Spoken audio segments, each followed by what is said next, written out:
See, all of us thought about joining the Army at one point. Even when you were a kid, you probably thought about what it feels like to be a soldier. Now, I'm gonna tell you the biggest thing that a lot of people kind of not do it and not join the Army. I mean, there's a lot of different reasons out there, but there's one in particular. It's about what basic combat training is about. And we've seen a lot of videos, a lot of movies about it, and not everybody can deal with what's gonna happen in basic training. At least that was for me. I'm gonna tell you right now in this video, there's 6 challenges that you're gonna go through in basic training. But the thing is, it's by design. You're supposed to feel those challenges.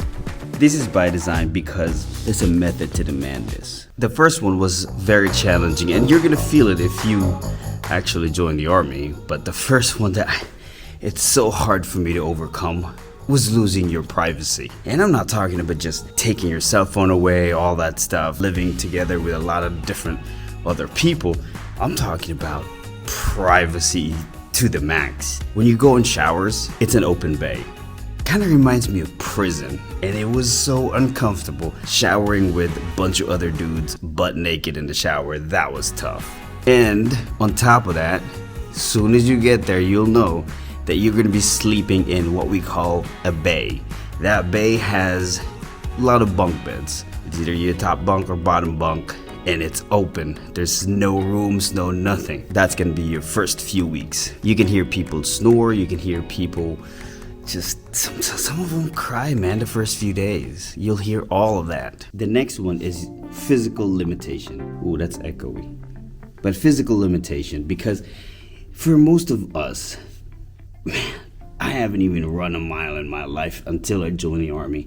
And then all of a sudden you be asked to run a mile or two. That's nerve-wracking. And push-ups, sit-ups, and it's just, you're gonna reach muscle failure like never before. And a lot of it is all in your head. You'll be pushed to the point where you didn't even realize that you're able to do some of the stuff you're actually doing because you're under pressure to do it. One time I got in trouble in basic training. Actually, everybody. We had this huge duffel bag. It's probably about maybe 50 pounds. And you're supposed to lift the entire duffel bag over your head and just keep it up there. And then you're constantly getting yelled at.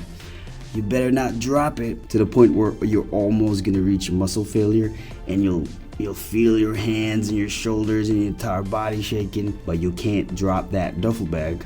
The trick is, when you're actually doing it, think of a happy place, and you'll be surprised what your muscles can actually handle. Wear the vice. Next are the vices. You know, some of us smoke and drink, all that stuff before you actually went to basic training.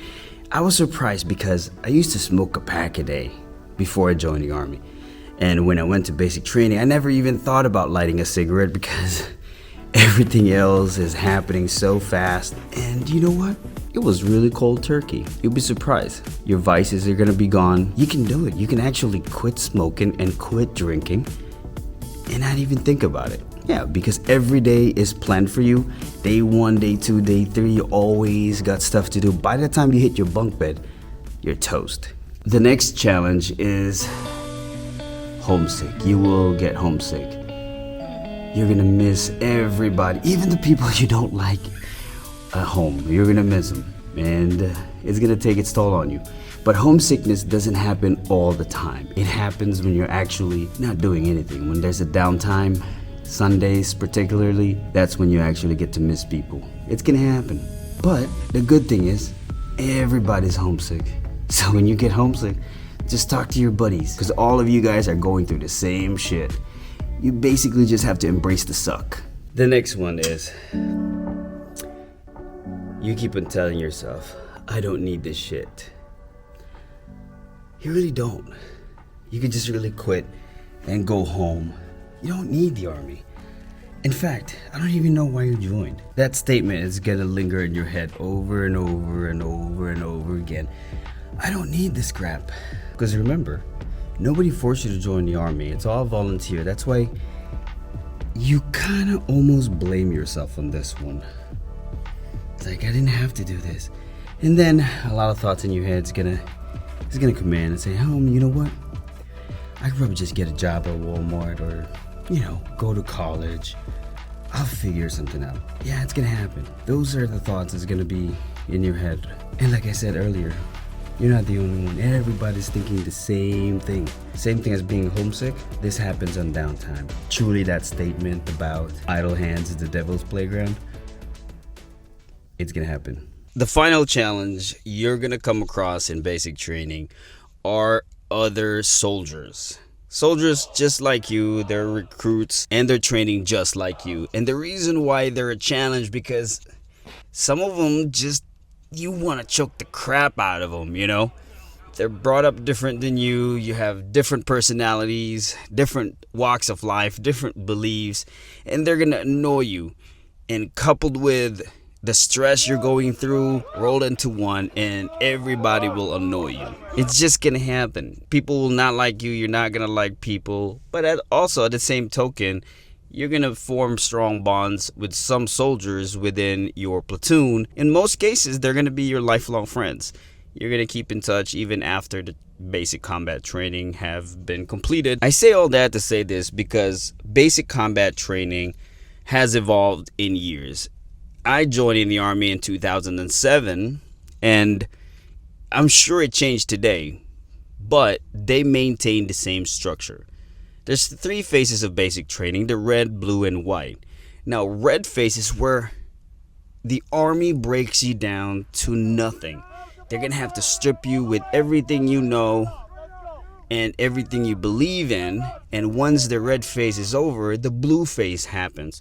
Blue phase is where they build you up and you start working as a team, and that's kind of where you almost see the transition between being you, the old you as a civilian, and becoming a soldier. And then you'll have the white phase. The white phase is basically you're getting trained on the basic soldier tasks like shooting a weapon, qualification of a weapon, all that stuff. And then you graduate basic training.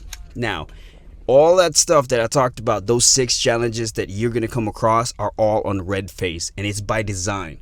Because once you're stripped off of all your privacy and you're going to miss home and you're going to let go of the vices that you used to do all the time when you're back home, and you get over yourself from thinking, oh, I don't need this because it's not about you. And then you get to learn to work with others. You don't have to like them, but you have to respect them and work with them. All that is by design as part of your transition to be a soldier in the United States Army. Because in the Army, it's not about us. It's never about us. It's about the people around us and their mission. Because you now serve for a higher purpose, higher than yourself. You're now a soldier in the United States Army. As you go on in your career, as long as you maintain that new guy mentality, you'll always learn something new. This is the FNG.